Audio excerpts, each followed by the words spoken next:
वारीचा घेतला पावलांनी आम्हा वाळवंटी तुझी सावली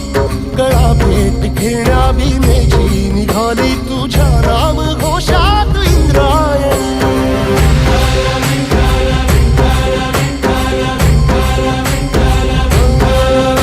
भिडे आसमंती ध्वजा वैष्णवांची उभी पंढरी आज नानावली तुझे नाव ओठी तुझे रूप ध्यानी जीवाला तुझी आस गाला घरी जरी बाप साऱ्या जगाचा परित